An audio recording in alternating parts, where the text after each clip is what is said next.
To say that Two or Three Things I Know About Her is one of my favorite Godard films verges on the inane, given that pleasing anyone is the least of the notoriously irascible director's concerns. Moreover, Things is not particularly entertaining in the sense of emotional involvement in an unfolding story.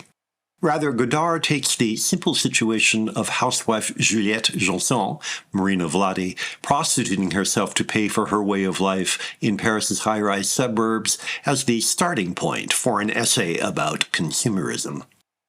There is a story, but nothing all that eventful happens, just a day in the life of a housewife living beyond her means. This combination of fiction and essay enables Godard to make his political points, but in ways that are interesting in themselves. There's never any doubt how Godard feels about capitalism and consumer culture, but by recreating the texture of contemporary Parisian life, he damns by showing rather than telling.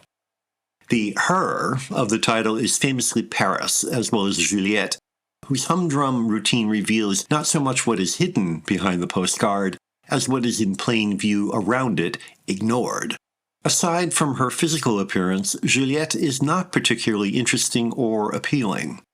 What little we know about her comes from direct address interrogations about her background and feelings, of which she has precious few. Her liveliest moment occurs when she tries to choose between two dresses. Her life with her family is almost as mechanical as her interaction with her Johns, and when she admits that she has considered leaving her husband, it is with no particular anger or conviction.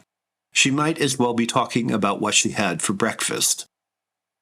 The key to the film's success is to evoke this monotonous, zombie-like vision of consumerist life with a surprisingly spare elegance.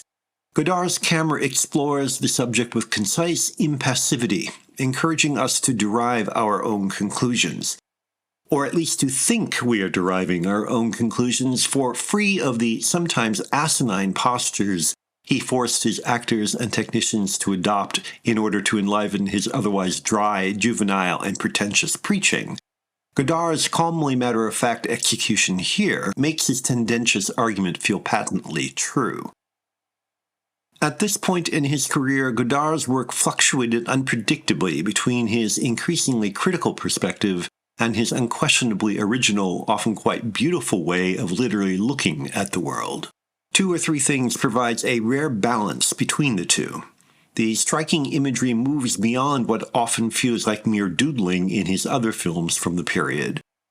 While there is just enough concession to a viewer's pleasurable engagement to maintain interest in the didactic purpose, Godard remains consistently serious without slipping into the humorless, heavy-going of his later films. It is a pity that he was unable to maintain a similar balance in the rest of his work, for the results here demonstrate just how powerful and persuasive the combination can be.